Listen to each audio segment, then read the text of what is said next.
A Valentine's Day massacre sparks a showdown between India and Pakistan. Could this suicide bombing in Kashmir spark a war? I'm Imran Garta, and today's newsmaker is the aftermath of the Pulwama attack. February 14th saw Kashmir's worst terror attack in decades. Dozens of Indian security personnel were killed in the northern town of Pulwama. India was quick to blame Pakistan. Prime Minister Imran Khan demanded that New Delhi prove it. But complicating his defense is Jaish-e-Mohammed. The Pakistani-based militants took responsibility for the attack. And while Islamabad has banned the group, India claims they still receive government support. Tariffs are now flying, but if you believe the headlines in Indian media, missiles could be next. So, will these two nuclear powers come to blows? In just a moment, I'll put that question to a spokesman for India's ruling party, along with Pakistan's UN ambassador and a government minister. But first, this report by Randolph Nogel.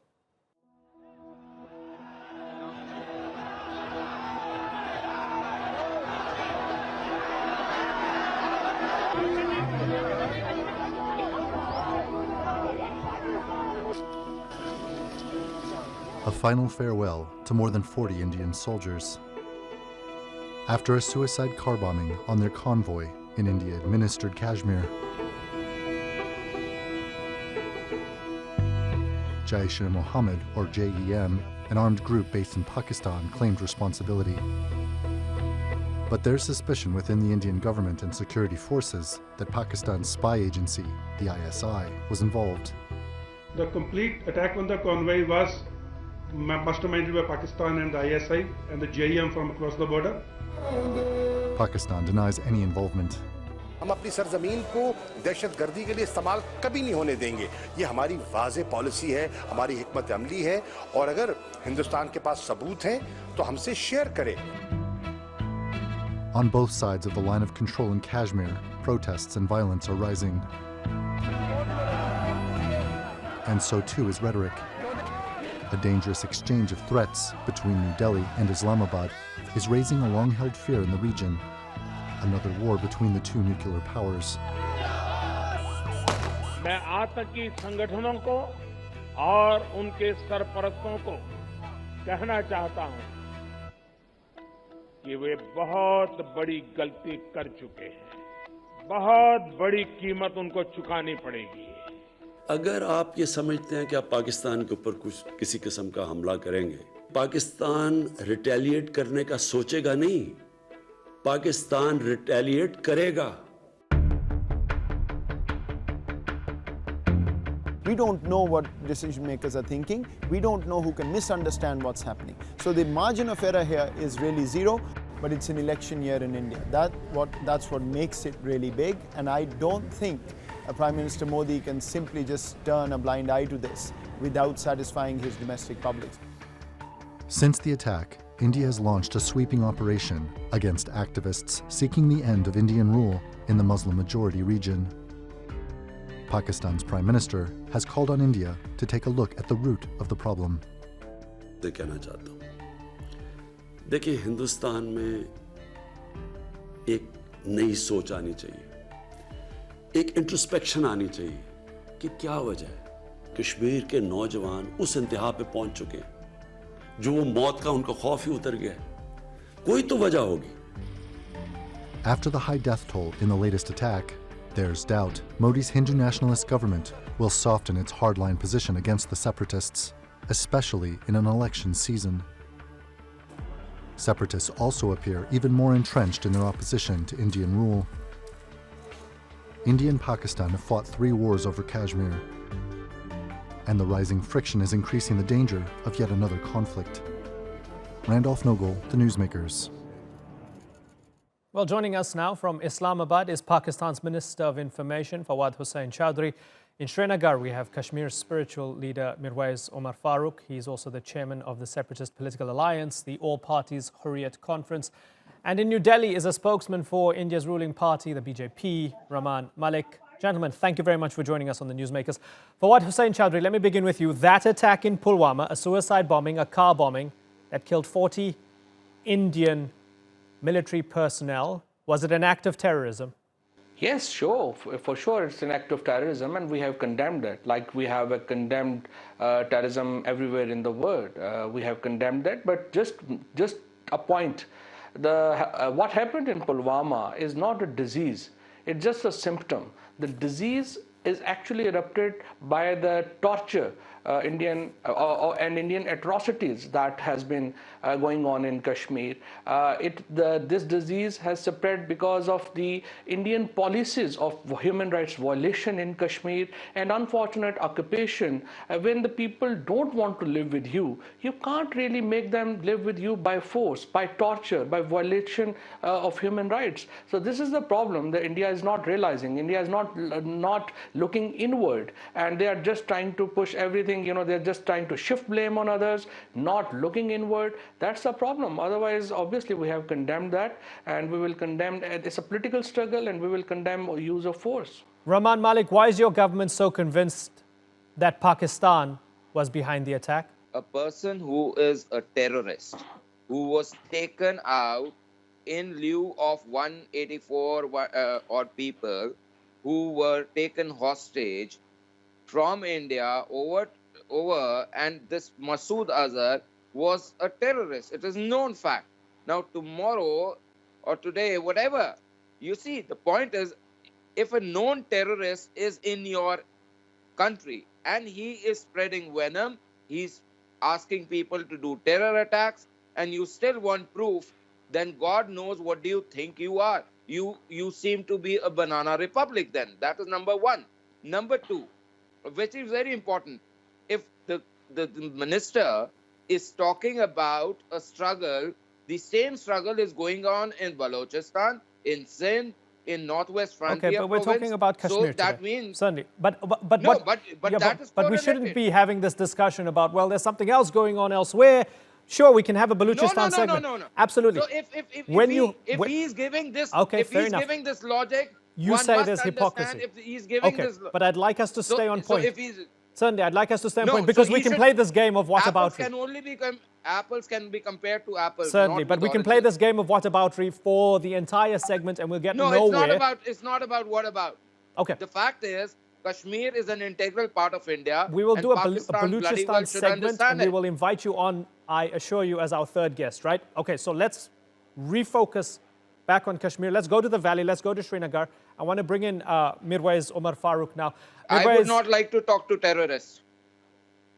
I would not like to talk to terrorists. What's your- If the show has a terrorist, Okay, well, I will not speak okay, to well, a hold on. terrorist. Okay, so before we go to Mirwais, Rahman, what's your proof that Mirwais Umar Farooq is a terrorist? The people who support the ideology of leading India with 1,000 cut, the people who support the break India Hold on, philosophy, hold on, for what? Hold on, for what? India I would that is not leading like- to such kind of incidents, and- unfortunately. Hold on for what? Mr. Pandita was there, who was killed by his mob when he was giving sermons inside. He should not forget it. This is an act of terror on humanity, and this is what is troubling everybody. Okay, but I'm These intrigued. If people he have was a their- terrorist, have certainly. their- I'm intrigued. If he was a terrorist, certainly your CRPF or your military is would a have him in separatist jail. But he's leader. not. He's sitting at his home and he's Skyping us. He is Okay. these are the people. Mirwais. These are the people who propagate Okay, terrorism. Mirwais, let me bring in Mirwais. Mirwais, first of all, address the accusation. Go ahead. Address the accusation. If conference is a terrorist organization, why did the leaders of the BJP, Mr. Vajpayee, Mr. Advani, talk to the Hurriyat conference? Because Vasudeva Kutumbakam says that you try and get everybody, even the people who are doing wrong, to the righteous path, and we as Indians, as Bharatiya, we do that. You don't have to tolerate them. You tell me, why did Quran Wani or this guy, both of them never talked about Jammu and Kashmir? They talked about Islamic So listen, Khilafat. if you'll allow me, I'm going to direct this as we go along. Mirwais Umar Farooq, the terrorism accusation aside, let me ask you, we've seen this before. We've seen an attack by a militant, and we've seen a crackdown on the valley. We've seen lockdowns, we've seen hundreds of arrests this time, we've seen hundreds of arrests in the past. What makes this time any different to what we've seen before, Umar Farooq? Well, let me first of all say that as far as the people of Jammu and Kashmir are concerned, the leadership of Jammu and Kashmir is concerned, we regret every killing which happens on our soil, be it of a Kashmiri boy, be it of an Indian soldier or a Pakistani soldier at the LOC. But the problem here is that, we are the ones, because we can understand the pain and agony, because we are the ones who are losing our young people every day. Every day we have to shoulder 5-6 coffins of Kashmiris who are being killed ruthlessly under the garb of military operations, under the garb of CASO. And we need to acknowledge the fact that why is a situation, we have reached a point where young Kashmiri boys of 18 years old, 20 years old, this young man, Adil, who was a student, who left his studies and became a suicide bomber. What led him to join this Your ideology. approach? So this is a big question. And because we primarily believe that because the government of India is ignoring the political problem, they are not trying to look at the genesis of the issue, which is a political problem. You cannot compare Kashmir with Maharashtra, with Bombay, Why not? with any other. Why not? Because there are UN resolutions which India is a signatory to. Sorry, India went to the you signed the same. The Prime Minister, Mr. Meerwise, let me take off the garb out of this. The first point is Kashmir under Maharaja Hari Singh signed the same dotted lines as the other over 500 did.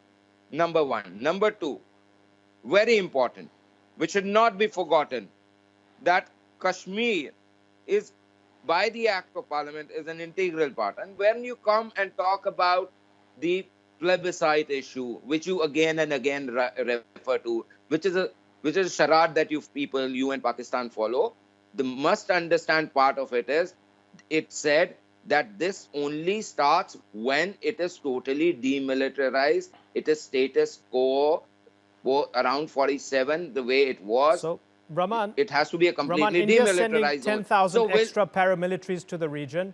We and will. Is arresting hundreds of people. How is that moving it any closer to demilitarizing? I'll tell you, it is not our onus to demilitarize. It is the onus of the Pakistan to demilitarize it.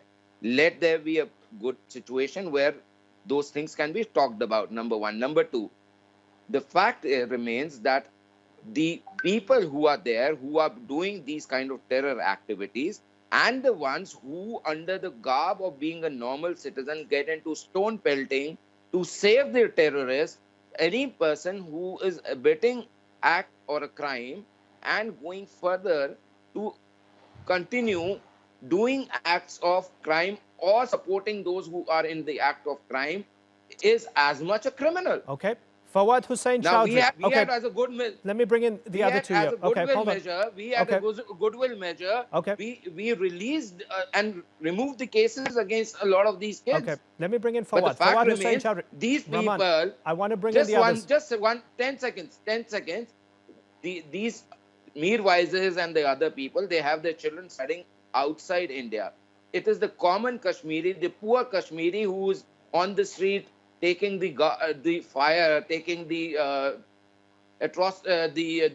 hardship. It is not these high-flying so-called leaders of Kashmir who are getting into giving their children onto the street with these protests. I want to address one of the points that you brought up. Okay, Fawad, the onus is on Pakistan to help demilitarize the region by stopping the support for the militant groups. That's what we're hearing from the BJP. Your response to that?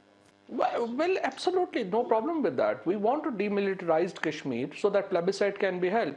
So if India offers a free and fair plebiscite, we are absolutely ready to demilitarize, no problem with that. But the problem, right now the problem is that what India is doing, for example, just look at the behavior of the spokesperson of the leader of whom, Mr. Modi, was not actually denied visa by USA and the rest of the world before becoming Prime Minister because he was called butcher of And Punjab. your Prime And now Minister he's was alleging stripped naked. for very, very honorable people Your like Prime Mir Minister was Wais, stripped Omar naked Farooq and others in that US. they are terrorists. Why? So this is the kind of behavior we see from India. So when Mr. this kind of Minister, your non-serious Prime people Minister come was on the stripped media naked. and Hey, make come on, offers, Rahman. and now since Most of the us problem brown is, men, as we travel, have been since the stripped problem naked is- traveling to the US and elsewhere. I think it doesn't say anything, right? Let me bring in Mirwais Umar Farooq here. No, and Okay. that never happened. That Okay. never happened.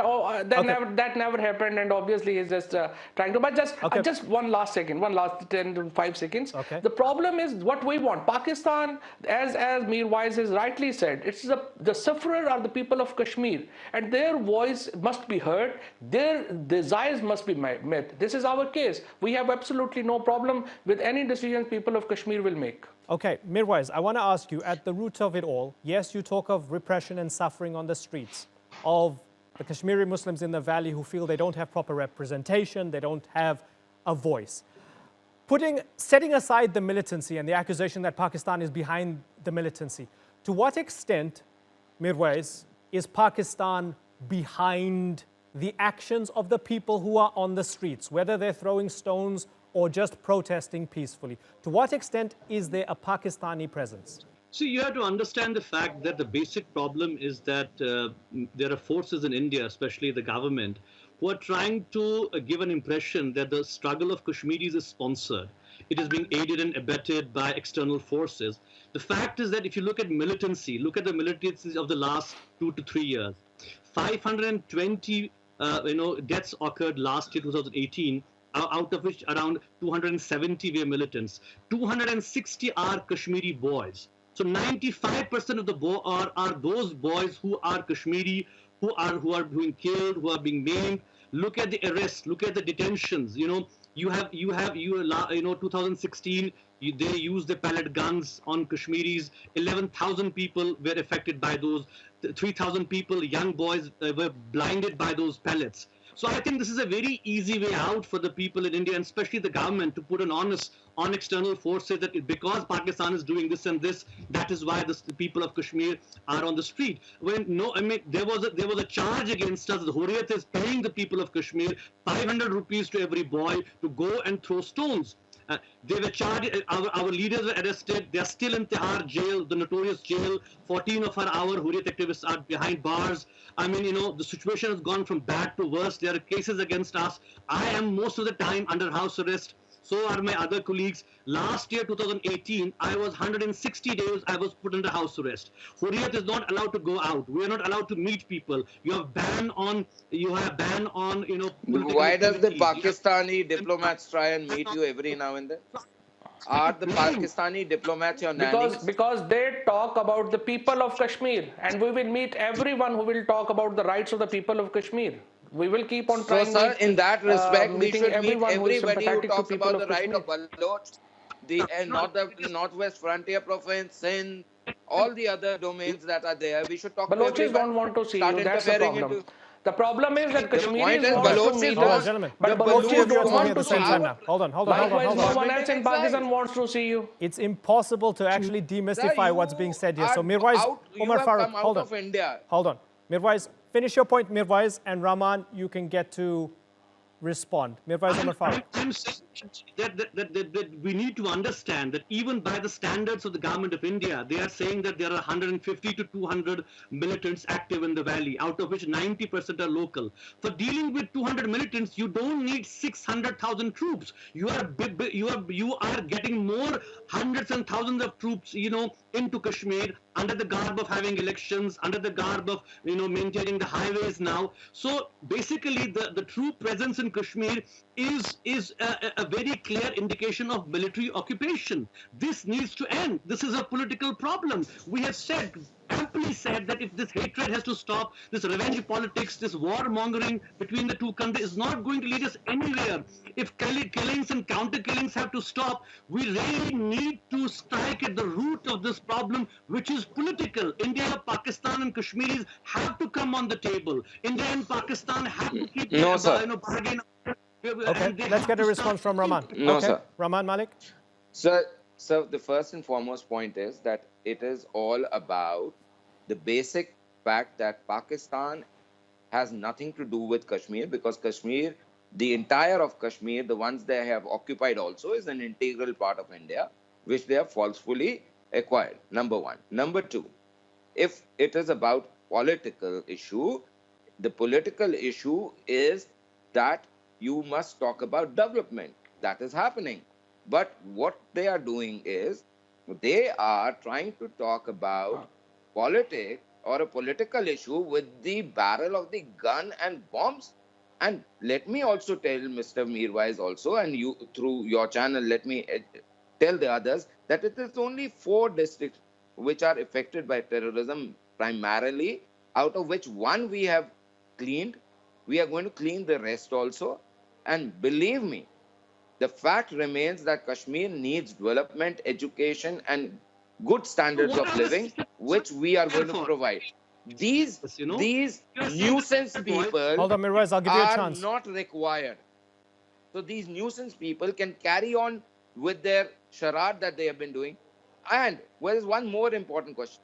Anybody who talks about peace or the unified country and its, the spirit, they gunned them down. Mr. Lone's father was gunned down by the same set of people, by the same ideology. Why?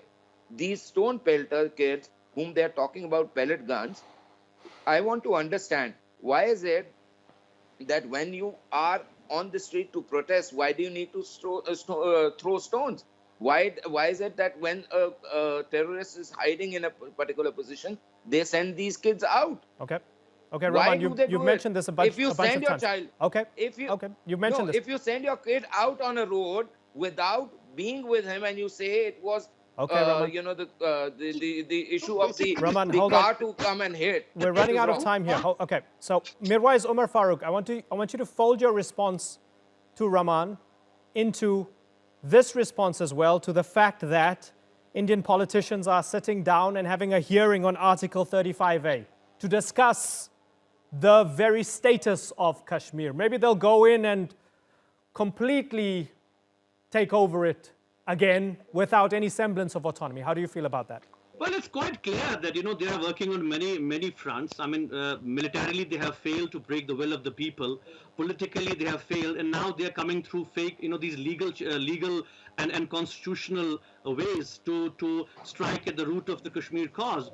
Basically, you have to understand this 35A is a hereditary law, which prevents any outsider from buying land in Kashmir. And that's what the BJP and the RSS agenda is. They want to change the demography of Kashmir. So if the taxpayers are paying the money, what is your problem? If the taxpayers are paying money for development of Kashmir, why shouldn't the country have it? Of Kashmir are going to be on the streets the moment the Indian Supreme Court or any other court, any other channel, they challenge this 35A. See, they do not they do not want to respect the Supreme Court. Okay, Rahman. They do not want to respect the law of the land. Okay, let's see what happens. Let's see what happens after they discuss it. Judiciary is the most, Rahman, Indian judiciary is the most impartial judiciary. Rahman, see, Indian judiciary is, Listen. Let's not get into the Supreme Court and the Indian judiciary. That's for another time, just like Balochistan and some of the other issues that you brought up. Rahman Mirwais and Fawad Hussain Chowdhury, gentlemen, it's been a pleasure having you here on the Newsmakers. And I'm now joined from the UN's headquarters in New York by Pakistan's UN ambassador, Malia Lodhi. It's good to have you joining us here on the program, ma'am. I want to broaden this out and look at the geopolitical implications. You heard some of what had preceded you in the discussion. Is it a tougher job for you these days defending Pakistan in the face of India's accusations that you are behind terrorism in Kashmir? I don't think so at all. In fact, it's India that has to answer to the international community, to answer to the United Nations for violating Security Council resolutions, for violating human rights, and for the atrocities that it's committing. Let's not forget, what is the root cause of violence in occupied Kashmir? It is the denial of self-determination to the people of Kashmir. It is the record that we've seen over decades of India trying to establish might is right and failing at that. Its failure to manage the situation in occupied Kashmir is responsible for where we are today. And let me say, we are perilously close to an escalation that can have very, very serious consequences, not just for the region, but for international peace and security. Is it really that serious, or is it just maybe a lot of saber rattling? Are we genuinely, seriously, possibly on the verge of war? Well, I didn't say we were on the verge of conflict. All I am saying is that Indian leaders' rhetoric, the belligerence, the kind of statements that we're hearing from the Indian leadership, sadly, is leading to an escalatory situation. And you know, escalation in our part of the world is always perilous. So we are in a fraught situation. My Prime Minister has offered talks. He's offered to resume the peace process with India. He's offered an investigation into the incident of 14th of February. I think it's very clear who stands for peace, who stands for a peaceful settlement and a negotiated settlement of the dispute of Kashmir, which, let's not forget, is an international dispute. It is internationally recognized by where I'm standing, which is UN, and it is something that the international community should respond to, because the situation can spin out of control. And where you are in Manhattan, on the Lower East Side, if somebody goes and picks up the New York Times today, they'll have a look at an article that quotes the Financial Action Task Force, which says that Pakistan is not doing enough to curb terrorism financing and money laundering. And that global financial watchdog has basically blacklisted Pakistan again. It's saying that Pakistan could face consequences. So they see an act of terrorism, they see the Indian accusation, and they pick up the New York Times and it says Pakistan's funding terrorism. The real issue, I'm not here to comment on the New York Times. I can only comment on where we stand in the country and what we have done to fight terrorism. Pakistan has been a primary victim of terrorism. We have suffered because we are in the eye of many a regional storm, storms that we did not create, storms that were either driven by external powers or by an occupation in our neighborhood. So I think let's get the context right. It's very easy to pick up a sentence here and a news report there, but if we don't get the historical context, I ask you specifically because what Pakistan has also done, certainly, and I'm sorry to interrupt done to fight terrorism. Certainly, and I ask you specifically because the watchdog, ma'am, and I'm sorry for interrupting you, but the Financial Action Task Force specifically talks about Lashkar-e-Toiba and these groups connected to militancy in Kashmir, right? So a lot of people take them seriously, and they seem to have strong methodology. Many of the groups that you are referring to, are proscribed in my country. We continue to fight against terrorism. We are very clear what we need to do at home, and we have been doing it. We have lost tens of thousands of people in this fight against terrorism. In fact, the elimination of Al-Qaeda from our region would not have been possible without Pakistan's active help and support. So, as I said to you earlier, let's get the context right. Let's not pick up a sentence here and a sentence there and then pass judgment on it. I think it's very clear what we need to do right now. The region is on the cusp of a very dangerous situation. We need to step back. We need to ensure that dialogue rather than demonization is taking place. And we need to ensure that we find a peaceful settlement to the issues that divide Pakistan and India. I think my country is very clear where we stand, and so is my Prime Minister.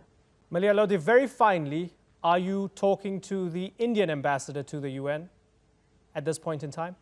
I think the answer to that is that India has adopted a no-talks posture, and that's reflected here at the UN. India has to drop its no-talks posture and speak to Pakistan about all the issues that we need to talk about, especially to find a peaceful settlement to the long-standing dispute of Kashmir. Otherwise, this violence will never go away. Ma'am, it's been a pleasure having you on the Newsmakers. Malia Lodi, Pakistan's ambassador to the United Nations. Thank you very much for joining us.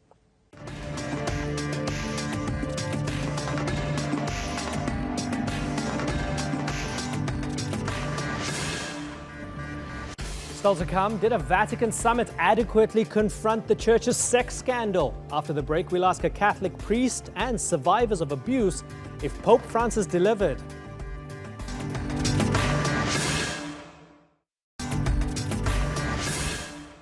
It was the moment abuse victims had been waiting for, the day the Catholic Church would fess up and admit that for decades it had covered up a sex scandal that involved thousands of priests around the world. But the Vatican's four-day conference, which included graphic testimony by those who were raped and molested, left many activists disillusioned. While Pope Francis promised to wage an all-out battle against abuse, campaigners were wanting a concrete plan to crack down on pedophile priests. Instead, the pontiff asked for time and said bishops would receive a handbook on how to identify abuse. So, is Francis a reformer, or will justice have to come from police and prosecutors? We'll have that debate with a Catholic priest and survivors of abuse. But first, Sarah Morris sent this report from the Vatican summit. I'm Miguel, I'm from Spain, and I'm a survivor. Hi, I'm Alessandro, I'm from Italy, and I'm a survivor. My name is Daryl, I'm from New Zealand, and I'm a survivor. I'm Esther, I'm from the United States of America, and I am a survivor. Survivors of sexual abuse within the Catholic Church knew this was their moment. Despite not being invited to take part in the Pope's four-day summit, survivors from around the world descended on Rome to agitate from the sidelines and tell their stories. Mary Dispenza was 7 when she was abused by her parish priest in California. She became a nun but kept her abuse secret until she was 52. The rape touched on my family relationships with my mom and dad. It broke down trust, especially with my dad. I think maybe I wasn't able to separate men now. And in my later life, it was manifested in a struggle and journey around learning to be intimate and trusting and not shutting people out when I was afraid and frightened and scared. She, like many of her fellow victims, came to Rome cautiously optimistic the Pope would bring sweeping reforms and crackdowns. Will he be the man, will he be the leader that the Church needs at this time? After decades of clergy sex abuse scandals and cover-ups, the Pope summoned 190 church leaders from around the world for the unprecedented summit. They spent 4 days meeting behind closed doors before emerging to promise no effort would be spared bringing to justice any pedophile priests or clergy who tried to cover up abuse. We listened to the voice of the victims. We prayed and asked God and those who were offended for forgiveness. We acknowledged our responsibilities, our duty to seek justice in the truth, and to radically refuse all forms of abuse. Ogni forma di abuso di potere. But the dark cloud over the Vatican wasn't lifted, with victims declaring the Pope's speech short on detail and concrete plans. After 4 days, are children any safer? I don't think so. I wanted to hear some concrete actions like any bishop who has passed on predators to continue to harm children will be defrocked, fired, and out of their ministry. And any priest that has covered up and abused will also be gone immediately. I didn't hear that. I didn't hear anything like it. While the victims may be disappointed with this summit, the Vatican itself says it's been a good first step in what will be a long process. It says it's transformed the opinions of some of the bishops who arrived here at the meeting, not believing that church sex abuse truly was a global problem. It's a little bit more difficult for other cultures where people are confronted to other real problems, like child soldiers, countries which are in war, where women are raped nearly every day. So it's more difficult for them to focus just on this problem. But they also understand that it is a problem. Church sex abuse is likely to be the issue that defines Pope Francis's papacy. His legacy is on the line. Will that be enough to propel him to follow through with meaningful and concrete action? Or will survivors be left feeling let down by the Church once again? Sarah Morris, The Newsmakers, in Rome. Well, joining me now from San Antonio, Texas, is John Delaney. He was an 11-year-old altar boy when a priest attacked him in Philadelphia. John, good to have you here on The Newsmakers. As one of the thousands of victims and survivors of clerical abuse, when you heard what they had to say at the Vatican summit, when you heard the Pope and you saw the Pope, were you encouraged that finally they're going to take this seriously now? Absolutely not. We've heard this before from Pope Francis. It's nothing but words. There has been no concrete action to put an end to this abuse. This papal summit, to me, was just smoke and mirror show. Nothing of substance came out of it, nothing. I can't say that I'm encouraged by anything that happened in the past week at the Vatican. I'm just not. What can they do to make you take them seriously? They can turn over every priest, every cardinal, and every bishop that has either abused or covered up the abuse to law enforcement. They can aggressively press charges, rid the church of these men, and start over fresh and make sure that this never happens again. They need to stop policing themselves and start letting outside law enforcement, and whether it be state or government, whatever it may be, to step in and stop this problem so that we won't have any more people like me who are victims of this abuse. There's got to be an end to it. And over the past week, I've heard nothing but words. I've not seen anything of substance. They didn't mention zero tolerance. He didn't step up and say he's going to stop these people. As a matter of fact, their idea is to let the bishops police themselves. And to be honest with you, that's why we're at where we are right now, because they police themselves. It's time for things to change. Pope Francis did nothing this past week to show me that. Mm-hmm. Why do you think they're so incapable of policing themselves if they decide to take a concerted effort to clean house? Because you can't let criminals police themselves. It doesn't work good. I mean, you know, if you got guys committing crimes and there's people that are covering it up, you know, nothing's ever going to get done. You can't have criminals police themselves, and that's what these men are. They are criminals. They abuse children, and they cover it up and hide it from outside law enforcement. They're doing that because they know it's a criminal act. So, you know, for me, honestly, the only resolution to this problem is statute of limitation reform, strip the church of its sovereign immunity and its tax-exempt status, and make them accountable. That's the only thing that's going to change this problem. John, the Pope said we are dealing with abominable crimes that must be erased from the face of the earth. You don't believe he's doing what it takes to erase this from the face of the earth. If you had an audience with Pope Francis right now, what would you tell him? I would tell him the same thing I just told you. You need to turn over every priest, cardinal, and bishop that has either abused or covered up the abuse. You need to eradicate these men out of your church and start over fresh. Come up with some different ideas and a different way to handle this, because you're not doing it right. If they were, I wouldn't be sitting here today talking to you about this, and me and hundreds of other boys from my neighborhood would have never been abused had they been doing the right thing. John Delaney, thanks so much for joining us here on The Newsmakers. Let's open up the discussion now with Father Robert Gall, who's in Rome. He's an associate professor at the Pontifical University of the Holy Cross. And joining us from Philadelphia is Mike McDonald. He's a director at SNAP, a support network for survivors of abuse by priests. Gentlemen, thanks for joining us on The Newsmakers.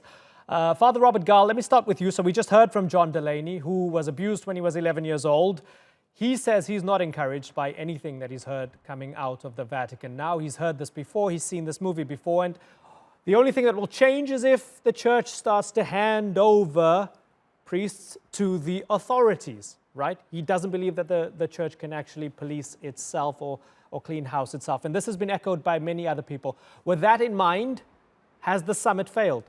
Oh, well, actually, that's a wonderful idea, and I think the church is doing quite a lot in that, in fact, doing all she can in order to hand the culprits over to authorities. The problem is that most of the accusations that are being dealt with today, the statutes of limitations have run out with the civil authorities, so that if the church hands them over, the civil authorities hand them right back.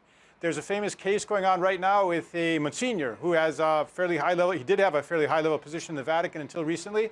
His name is Joseph Punderson, who there's an accusation against him in New Jersey, but it's from more than 26 years ago, and the civil authorities have already said it's case closed. Yeah, statute of limitations aside, I guess at the heart of it all, people feel as if fundamentally nothing is going to change. We just have big words from the Pope, big words from German Cardinal Reinhard Marx, from Sister Veronica Openibo. A lot of moralizing, saying this is a terrible, terrible, terrible thing, but no real concrete measures to ensure that things such as Theodore McCarrick, the now defrocked former cardinal, being given a job and promotion upon promotion, even though people were talking about his abuse for years, no sure knowledge that this won't happen again. Is that fair? Well, it might. It's an excellent point. Especially, I would like to emphasize the important role of Sister Veronica Openibo, because she said, as you mentioned, some very strong words directly to the face of Pope Francis.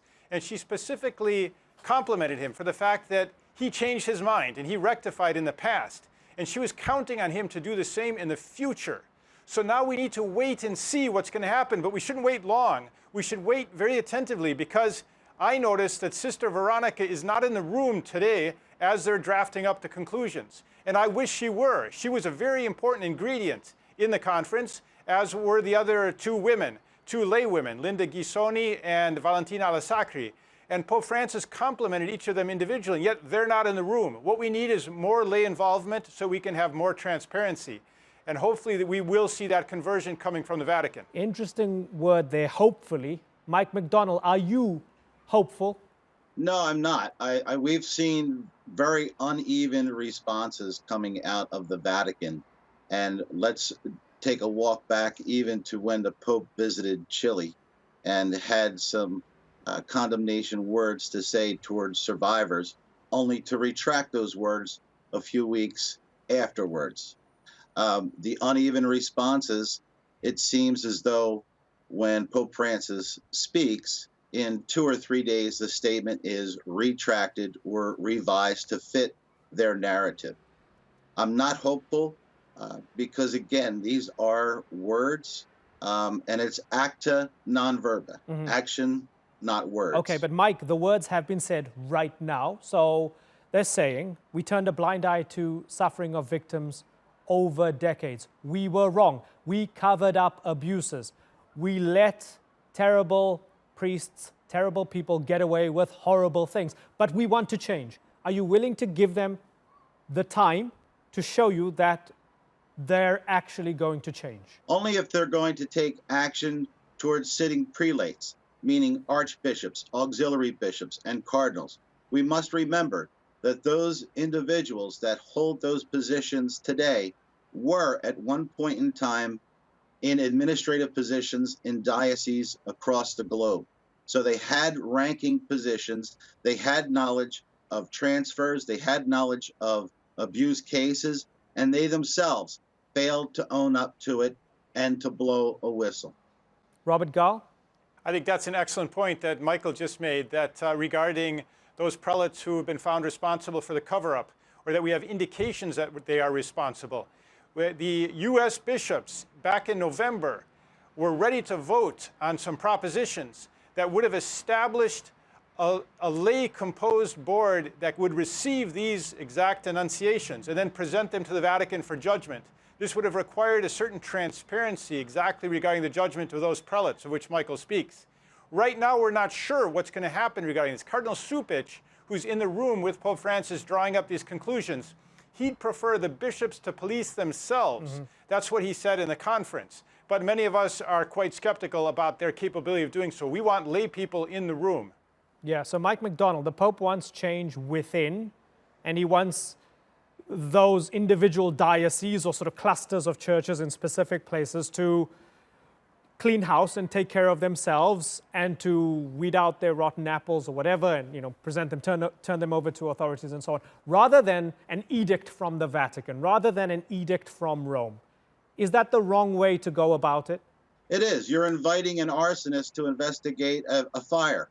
We have to take a look at what happened here in Pennsylvania and the Attorney General when they did a forensic in-depth look into the 6 dioceses and this would be a total of 8 dioceses under grand jury investigation in Pennsylvania, we were able to pull archives out. We were able to expose cathartic and a time capsule, if you will, of information. And if it takes a forensic look, I absolutely believe that third parties need to be involved, including, as Father mentioned, the laity.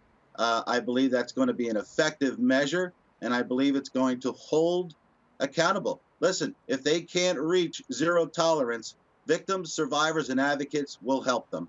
Father Robert Gull, can we say up until this moment in 2019, to a large extent, the Catholic Church has been in a state of denial as to the extent of abuse, and in order to preserve the image and the status of the institution and the Church, it swept things under the rug. Is that fair? I don't think it's fair, because the Catholic Church is not primarily those prelates of which Michael spoke. The Catholic Church are primarily the lay faithful, ordinary people. The Catholic Church is, of course, made up of priests, also 400,000 priests, many of whom have been heroic in living faithfully their vocation.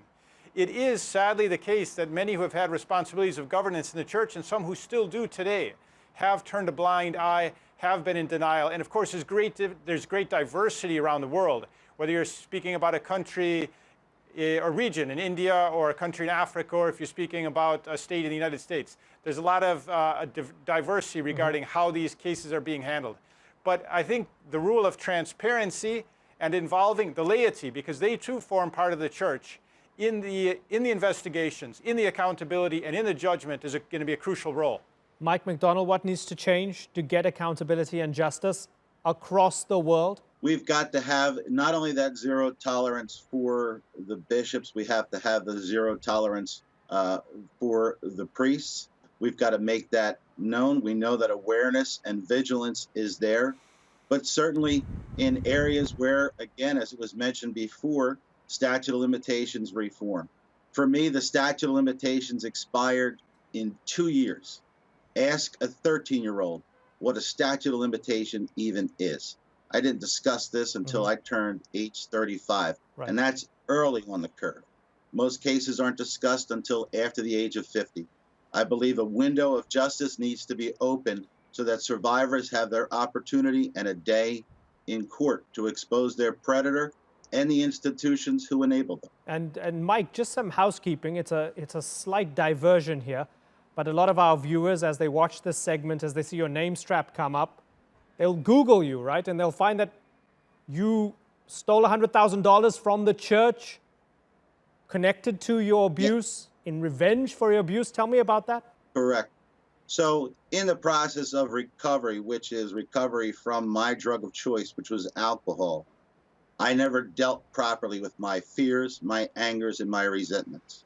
And when I learned that I could not actually file any type of claim in civil court, the toys in the attic came to play.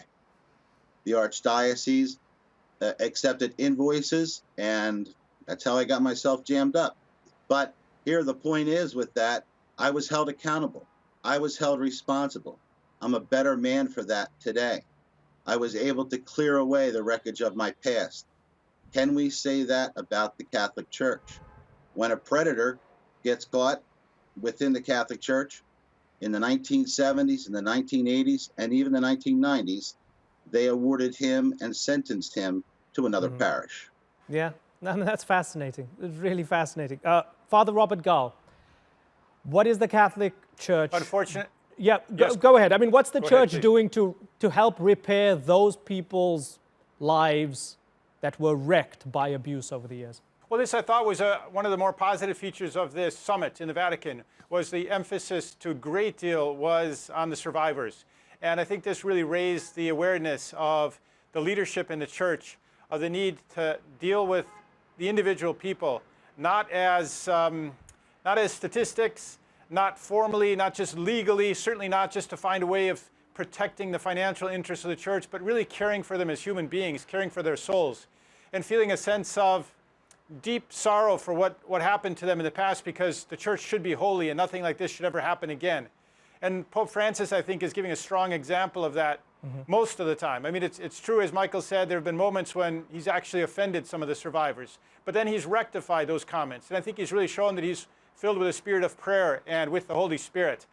So my hope is that every one of the survivors will be taken care of as a human being, so that, as the conference has said, when someone presents a denunciation, they are then kept informed about what's happening with that denunciation. And they're informed when a trial occurs, and they're informed about the verdict and about the sentence. That's one of the crucial things to repair the damage that was done to the victims. Okay. And Mike, very finally, so a final communique coming out now. And then American bishops are expected to meet in June. What do you expect to come out of that, Mike? Well, let's hope they accomplish what they were supposed to accomplish back in the fall, and that was to really start taking a look, maybe revise the Dallas Charter of 2002, and set down some true concrete steps that they are going to support victims and survivors and protect the Catholic faith community and the general public to assure that this never happens again. Okay. Mike McDonnell and Father Robert Gull and earlier John Delaney, it's been great having you on the Newsmakers. Thank you very much for joining us.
That's all for this edition of the Newsmakers with me, Imran Garda.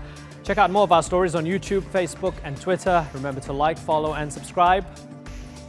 Next time, as civilians are evacuated from Daesh's last enclave in eastern Syria, we ask if the terror group has truly been defeated. Until then, thank you for watching. Bye-bye.